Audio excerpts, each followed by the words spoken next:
నమస్తే, welcome to visit. గన్నవరంలో భూ బాధితులు పెరిగిపోతున్నారు. ఎమ్మెల్యే ప్రజెంట్ ఎమ్మెల్యే పట్టించుకుంటే సమస్యకి ఒక సొల్యూషన్ అనేది దొరుకుతుంది. కాకపోతే ఏళ్ల తరబడి ఆ సమస్య కంటిన్యూ అవుతుంది. మరి ఈ సమస్యలకి కారణం ఏంటి? బాధితులు ఎవరు? ఒక అసోసియేషన్గా ఏర్పడి 350 కుటుంబాలు గత 20 ఏళ్లుగా పోరాటం చేయాల్సి వస్తుంది అంటే పరిస్థితి ఎంత తీవ్రమవుతుందో మనం అర్థం చేసుకోవచ్చు.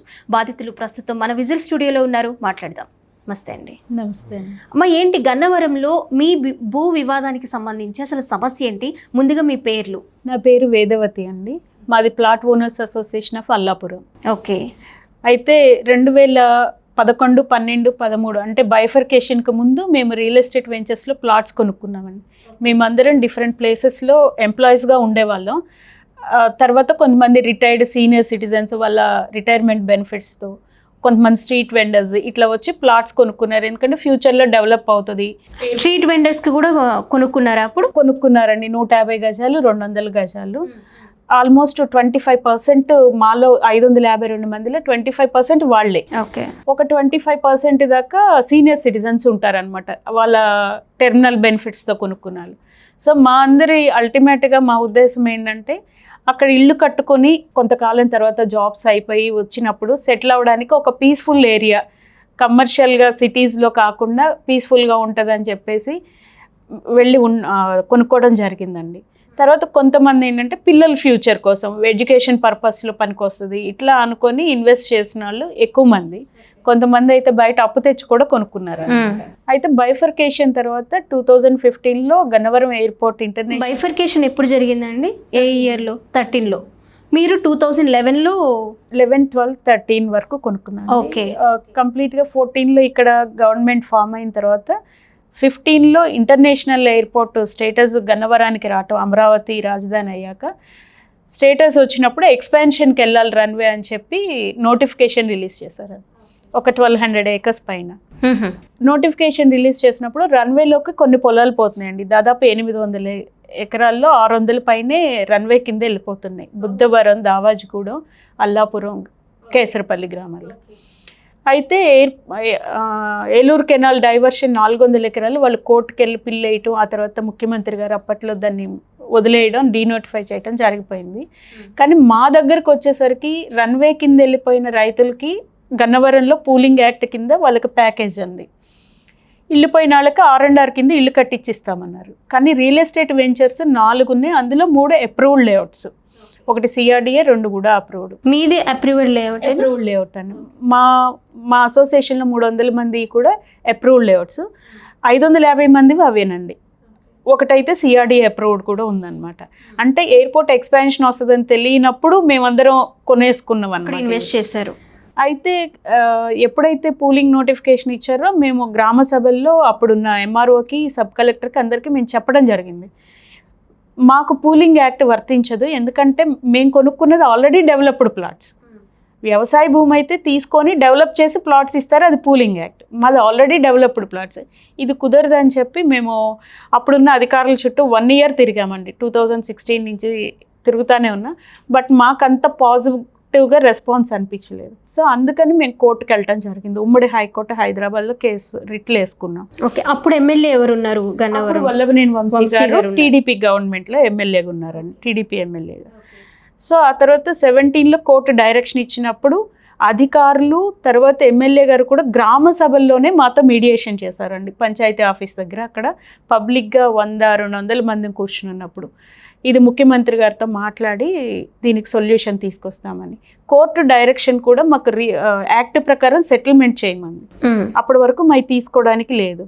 కానీ అప్పటికే మా ప్లాట్స్ డిస్ట్రాయ్ చేయడం స్టార్ట్ చేశారండి. ఒక స్టేజ్లో MRO కూడా నేను ఇలాగే చేస్తాను అని చెప్పి కూడా మాతో చాలా యారగెంట్గా బిహేవ్ చేయటం.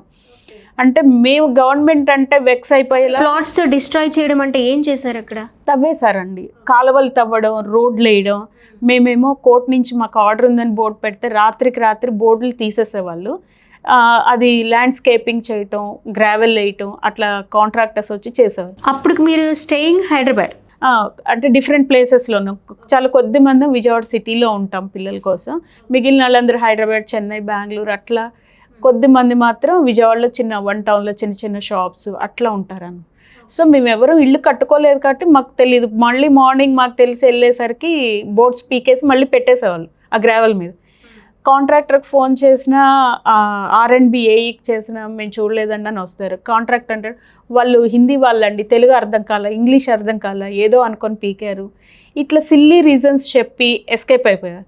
సో దాని మీద మేము కేసు కూడా ఫైల్ చేయడం జరిగింది. అప్పుడున్న కాంట్రాక్టర్ మా కామన్ సైట్లో గ్రావెల్ నింపేశాడు. ఓకే, గోడలు డ్యామేజ్ అవుతున్నాయి అని. అప్పుడు ఏసీపీ గారు తీయించడం అన్నీ జరిగినాయి. వాళ్ళ కోర్ట్ ఆర్డర్ ఉంది, కంటెంప్ట్ వేసాం మేము. అప్పుడు మేము కంటెంప్ట్కి వెళ్ళాం ఒక 3 రిట్ల మీద. కంటెంప్ట్ ఉన్నప్పుడు కొంతకాలం ఆగారండి. అప్పుడు మాకేం చెప్పారంటే గవర్నమెంట్ విజయవాడ జాయింట్ కలెక్టర్ ఆఫీస్లో మాకు ప్రొసీడింగ్స్ ఇచ్చారనమాట. ఏంటంటే మీకు అజ్జంపూడి అనే గ్రామంలో ఒక 59 ఎకరాలు పూలింగ్ చేస్తున్నాం, మాకు ఒక 55 అలా కావాల్సి వస్తుందని పూలింగ్ చేశారని మాకు ఆర్డర్ ఇచ్చారు కదా అని నమ్మాం. 59 ఎకరాలు పూలింగ్ చేసామని శంకుస్థాపన చేశారు అప్పుడున్న ఆర్డీఓ, ఎంఆర్ఓ, తర్వాత ఎమ్మెల్యే గారు వీళ్ళందరూ కలిసి. ఓకే, సో మేము నమ్మాము అల్టిమేట్. తర్వాత కొంత లెక్క ఎయిర్పోర్ట్ వాళ్ళకి కాంపౌండ్ వాళ్ళు కట్టేశారు. కట్టేస్తే మేము నోటీస్ ఇచ్చి ఆపామన్నమాట. స్టిల్ మా ప్లాట్స్లో, మా వెంచర్స్లో కొంత లెక్క R&B రోడ్డు ఉందండి. కొన్ని క్రోర్స్ ఇన్వెస్ట్ చేసి గవర్నమెంట్ R&B రోడ్డు అసలు వాళ్ళ స్థలం కాని దానిలో వేస్తారని మేము ఎక్స్పెక్ట్ చేయలే. బట్ మేము అన్ని సందర్భాల్లో అడ్డుకుని ఆ రోడ్డు ఇప్పుడు మా అండర్లో ఉందండి యాక్చువల్గా. ఎందుకంటే నా ప్లాట్లోనే రోడ్ వేశారు. తర్వాత కొన్ని ప్లాట్స్లో సార్ మీ ప్లాట్ నెంబర్ ఎంతండి? 115 అండి, విజయసాయి వెంచర్లో. సో ఆ తర్వాత కొన్ని ప్లాట్స్లో ఏంటంటే ఎయిర్పోర్ట్ వాళ్ళు కాంపౌండ్ వాళ్ళు కట్టారు. కొన్నిట్లో డ్రైనేజ్ తవ్వారు మైక్రో కెనాల్ కోసం, ఎయిర్పోర్ట్ డ్రైనేజ్ కోసం.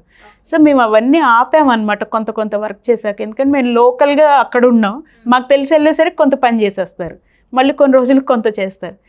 ఇలా జరిగిన తర్వాత ఎలక్షన్ అయిపోయి గవర్నమెంట్ మారింది, మళ్ళీ మేము ధర్నాలు చేసాం, గొడవ చేసాం. వైసీపీ గవర్నమెంట్ వచ్చింది. అన్ఫార్చునేట్లీ గన్నవరం కాన్స్టిట్యున్సీలో ఏంటంటే టీడీపీ ఎమ్మెల్యే గెలిచారు, వైసీపీ ఆయన ఓడిపోయారు, గవర్నమెంట్ వైసీపీ వచ్చింది. ఇంకా వాళ్ళిద్దరి మధ్య ఈగో క్లాష్ ఎట్లా అంటే మేము బలిపశువులు అయిపోయినట్టు అయిపోయింది.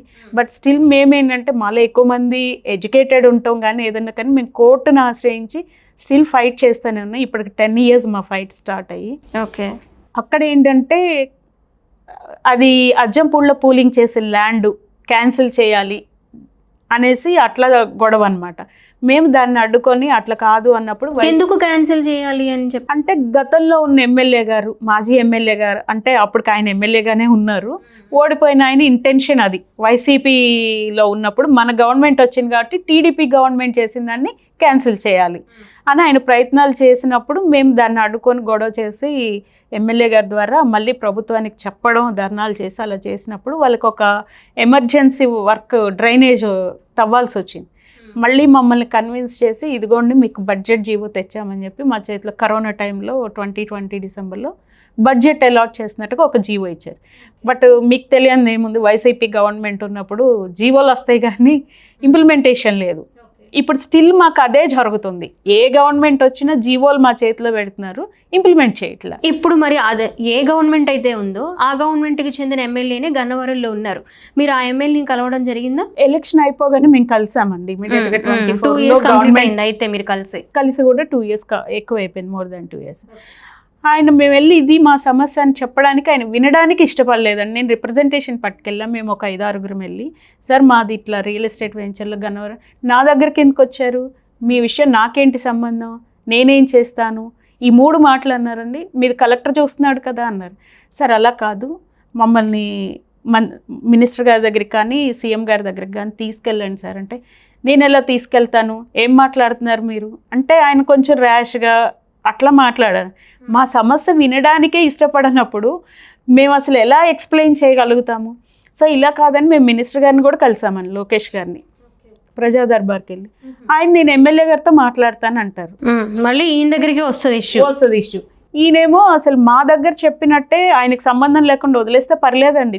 మీరు చెప్పలేదా లోకేష్ గారికి? చెప్పామండి, కలిసి వచ్చామండి అని. బట్ ఆయన తర్వాత మాట్లాడతానన్నారు. మళ్ళీ మమ్మల్ని పిల్లలు, నేను ఒక ఫైల్, మాకున్న జీవోలు, మా ప్రాబ్లం అంతా ఆయనకి ఇవ్వడం జరిగింది. తర్వాత కొంతకాలానికి వాళ్ళ పిఏ నాతో ఓఎస్డీ గారు మాట్లాడారు, బట్ ఏం ముందుకు తీసుకెళ్ళలేదని. తర్వాత ఇప్పుడు మా ప్లాట్స్ మాకు పనికి రాకుండా చేశారు. కోర్ట్ ఆర్డర్స్ ఉన్నాయి, మేము కోర్టులో ఫైట్ చేస్తూనే ఉన్నాయి, కంటెంప్ట్స్ పెండింగ్ ఉన్నాయి. మేము 24 డిసెంబర్లో ఒక రిట్ ఫైల్ చేసుకున్నామండి.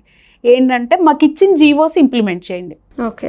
ఏదైతే గతంలో మా వెంచర్లో ఇప్పుడున్న దానిలో ఏ ఫెసిలిటీస్ ఉన్నాయి అవి చాలు, మాకేమీ ఎక్స్ట్రాగా ఒక్కటి కూడా అక్కర్లేదు. ఎంత ఎక్స్టెంట్ అయితే అంత ఎక్స్టెంట్, ఏ ఫెసిలిటీ ఎమ్యూనిటీస్ ఏమి ఉంటాయో అవి ఇస్తే చాలు మాకు. సో దీనికి సొల్యూషన్ ప్రభుత్వం దగ్గర లేదా అంటే ఉందండి. ఏంటంటే మాకు ప్లాట్స్ పూలింగ్ చేసేసారు వాళ్ళు ల్యాండ్, అందులో ప్లాట్స్ వేయడానికి చాలు బడ్జెట్. సో ప్లాట్స్కి ఎంత బడ్జెట్ అవుతుందంటే గతంలో ప్రభుత్వం టీడీపీ గవర్నమెంట్ ఉన్నప్పుడు 19లో 28 crores దాకా ఎస్టిమేషన్ వేసారు. అది పెంచి 20లో వైసీపీ గవర్నమెంట్లో 39 crores దాకా వేశారు. మేబీ ఇంకొంచెం పెరగచ్చు. సో దీన్ని మేము ఇట్లా రిట్లు వేసుకొని ఇట్లా ఉండంగానే 18-19లో మా వెంచర్స్లో ఉన్నటువంటి common sites, roads, realtors, MRO, revenue department వాళ్ళు, మరి సిఆర్డిఏ వాళ్ళు కూడా ఉండుంటారు అందులో, వాళ్ళ సహకారం లేకుండా జరగదు. వీళ్ళందరూ కలిసి common sites, roads, pooling land, వ్యవసాయ భూమిని చూపించి డాక్యుమెంట్స్ క్రియేట్ చేసి ప్రైవేట్ పార్టీకి అమ్మేసుకున్నారు. వాళ్ళకి అమరావతిలో అలాట్మెంట్ జరిగింది. సో మాకు అప్పుడు విషయం వింటున్నాం కానీ మాకు నాలెడ్జ్ లేదు ఎలా చేస్తారు, ఎవిడెన్స్ ఉండదు. సో మేము ఆ ఎవిడెన్స్ కలెక్ట్ చేసుకున్నాము. ఆ డాక్యుమెంట్స్ అన్నీ ఇప్పుడు మా దగ్గర ఉన్నాయి, వాళ్ళు చేసిన స్కామ్కి సంబంధించి. మేము ఇది కోర్టులో 25 జనవరిలో ప్రజెంట్ చేసాం. మళ్ళీ కూడా జరగచ్చు. ఇప్పటికి ఒక 5 ఎకరాలు అయిపోయింది, ఇంకా జరిగే అవకాశం ఉందని చెప్పి మేము కోర్టుకి వెళ్ళినప్పుడు కోర్టు సిఆర్డిఏ కమిషనర్కి ఒక డైరెక్షన్ ఇచ్చారండి, స్టే ఆర్డర్ ఇచ్చారు. ఈ వెంచర్స్ అన్నీ కూడా ప్రైవేట్ వ్యక్తులు, ఇందులో ఉన్న ఏ ల్యాండ్, ఆ సర్వే నంబర్స్ ఏవైతే ఉన్నాయో వాటిల్లో జరిగే ఏ ట్రాన్సాక్షన్ కూడా కోర్టు యాక్సెప్ట్ చేయదు కాబట్టి మీరు అమరావతిలో రిజిస్ట్రేషన్స్ ఆపేసేయండి. ఓకే. సో అప్పటికే మాకు తర్వాత తెలిసింది ఏంటంటే ఈ 24 అక్టోబర్ నవంబర్లో మళ్ళీ 5.5 ఎకరాలు చేశారు అలా. మా రోడ్స్, కామన్ సైట్స్, పార్క్స్ అనేవి 5.5 ఎకరాలు వచ్చిందండి, మొత్తం అమ్మేశారండి. వ్యవసాయ భూమి కింద పూలింగ్ ల్యాండ్ అని చూపించి డబుల్ రిజిస్ట్రేషన్ అయింది. డబుల్ రిజిస్ట్రేషన్ కాదండి, పార్కులు, రోడ్లు అనేది మా వెంచర్ అక్కడ ఉంటే అవి మాకు ఉపయోగపడతాయి, లోకల్ బాడీస్కి వెళ్తాయి, అంటే గవర్నమెంట్ది, అది పంచాయతీకి వెళ్తాయి. ఒకవేళ మాకు వేరే చోటు ఇస్తే అక్కడ మాకు రోడ్లు, పార్కులు గవర్నమెంట్ ఇస్తుంది, ఇది గవర్నమెంట్కి వెళ్ళిపోతుంది. సో ఇది అల్టిమేట్గా అయితే ప్లాట్ ఓనర్స్కి లేదా గవర్నమెంట్ లోకల్ బాడీకి ఉంటుంది.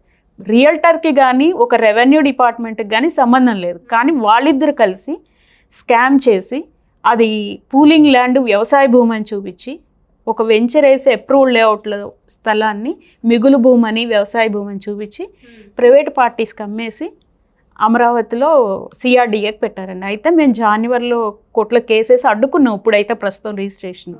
ఇప్పుడు మీ ఓవరాల్ ఫైట్ మొత్తంలో మీ కమ్మిన బిల్డర్ కానీ ఆ వెంచర్కి సంబంధించిన ఓనర్ కానీ ఉన్నారండి. వాళ్ళు కూడా కలిసే ఫైట్ చేశారా? లేదు, వాళ్ళు మాతో ఫైటింగ్లో కలవలేదు, స్కామ్లో ఉన్నారు. వాళ్ళు స్కామ్ చేసేదే వాళ్ళు. తర్వాత రెవెన్యూ డిపార్ట్మెంట్, మేము నంబర్ ఆఫ్ టైమ్స్ వాళ్ళకి చెప్తున్నామండి, మాట్లాడదాం రమ్మని ఆర్డీఓ గారు గత సంవత్సరం మమ్మల్ని పిలిచారండి.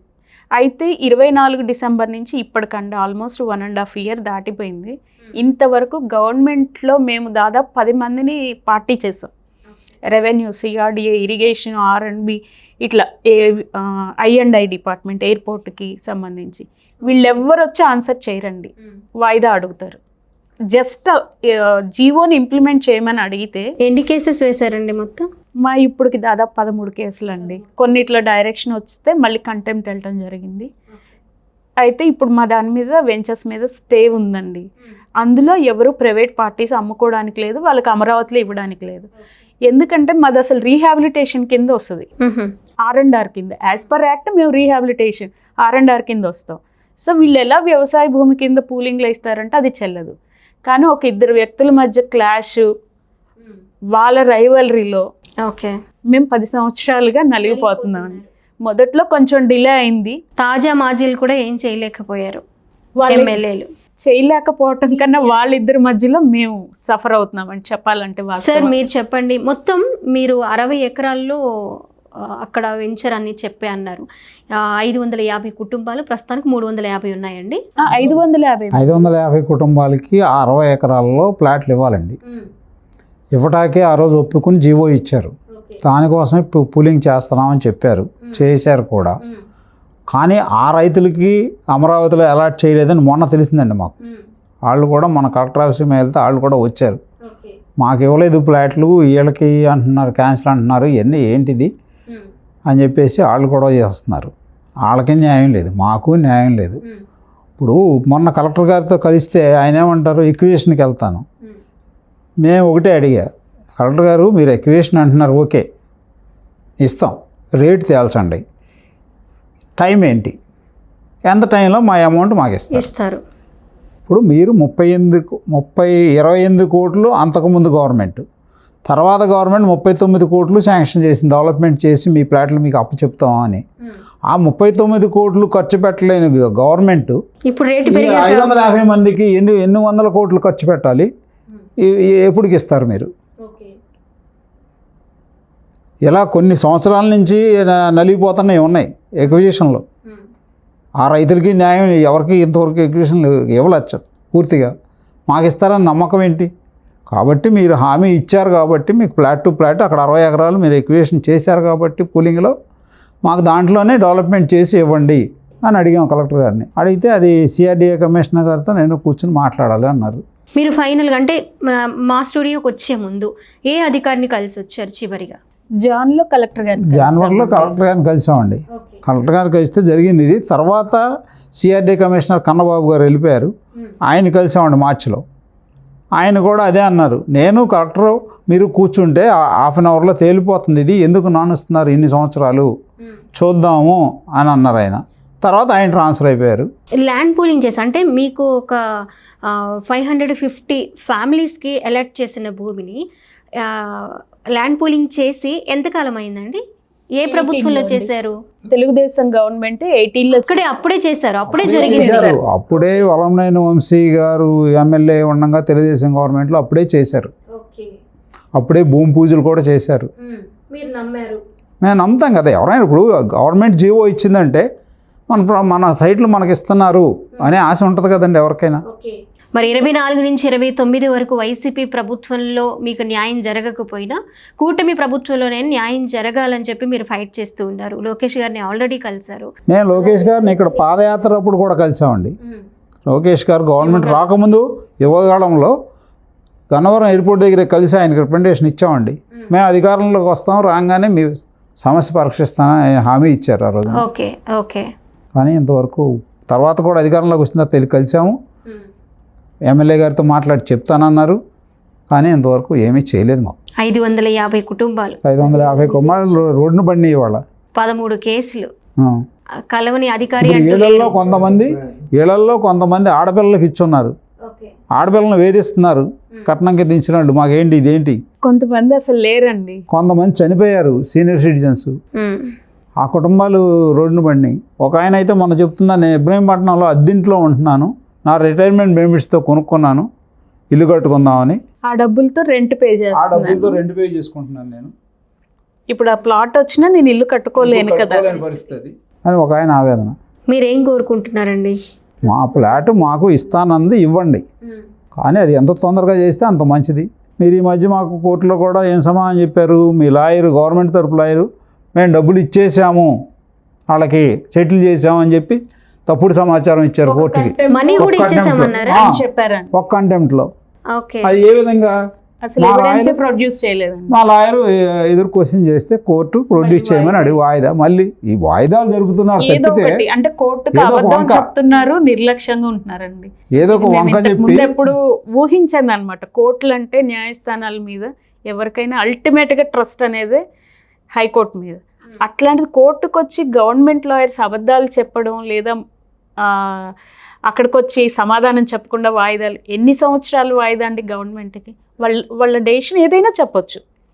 మేము అదే అన్నాం కలెక్టర్ గారు, సార్ మీరు ఎక్విజిషన్ చేస్తానంటారు, కోర్టులో చెప్పేసేయండి మేము ఎక్విజిషన్ చేస్తాము, ఇంత ఇస్తాము అని.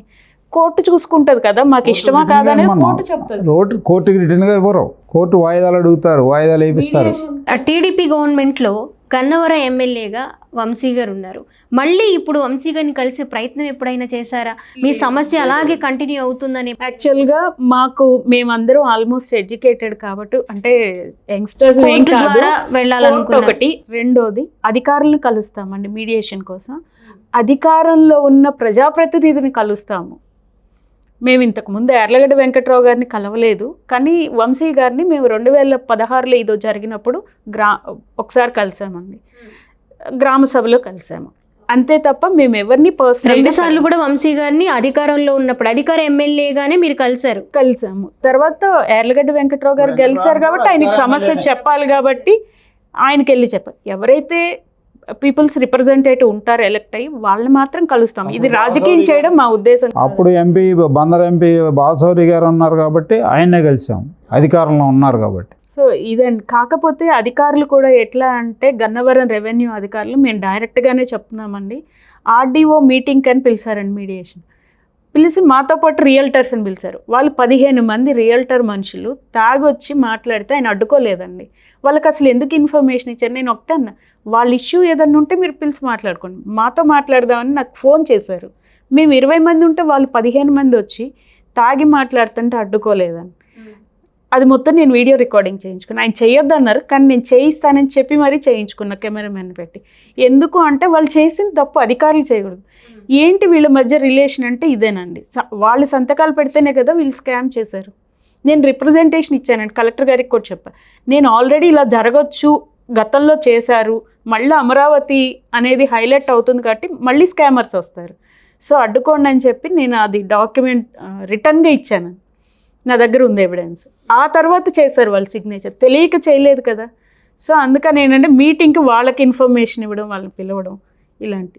ఇక్కడ ముఖ్యమైన విషయం ఏంటంటేనండి, ఎయిర్పోర్టు కొత్త రన్వే ఆల్రెడీ ఓపెనింగ్ అయింది, కానీ ఇంటర్నేషనల్ టెర్మినల్ ఫుల్ ఫ్లెడ్జ్డ్గా పనిచేయాలి, కంప్లీట్గా గన్నవరం ఎయిర్పోర్ట్ కంప్లీట్ అవ్వాలంటే మా ప్లాట్ ఓనర్స్కి ప్లాట్స్ ఇవ్వాల్సిన ఆవశ్యకత ఉంది. ఎందుకంటే ఎయిర్పోర్ట్ కాంపౌండ్ వాళ్ళు కంప్లీట్ అవ్వాలి, కొన్ని ప్లాట్స్ లోపలికి వెళ్ళిపోతున్నాయి, అక్కడ కాంపౌండ్ వాళ్ళు కట్టలేదు.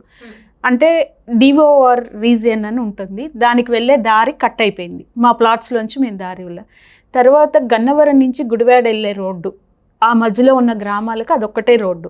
ఈ ఎయిర్పోర్ట్ ఎక్స్పాన్షన్ వచ్చి కాంపౌండ్ వాళ్ళు కడితే ఆ రోడ్డు ఉండదండి, దానికోసం ఆల్టర్నేట్ రోడ్డు వేశారు, అది కూడా మా ప్లాట్స్లోంచి వేశారు. అలాగే దిగువనున్న వ్యవసాయ భూములకి ఎయిర్పోర్ట్ కంప్లీట్ అయ్యి ఫుల్ వర్క్ చేస్తుంటే ఏలూరు కాలువ కొంత ఎయిర్పోర్ట్లోంచి వెళ్తుంది 1 కిలోమీటర్ అలా, సో దానికి మైక్రో కెనాల్స్ తీయాలి, అది మైక్రో కెనాల్ మా ప్లాట్స్లోంచి వెళ్ళాలి, మేము దానికి ఇవ్వలేదు, మాది సెటిల్ అవ్వాలి.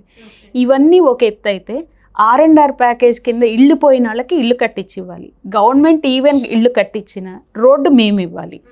సో అల్టిమేట్గా ఏంటంటే మా ప్లాట్స్ ఇష్యూ సెటిల్ అవ్వకుండా ఏ ఇష్యూ సెటిల్ అవ్వదు, ఎయిర్పోర్ట్ కంప్లీట్ అవ్వదు, R&R కంప్లీట్ అవ్వదు.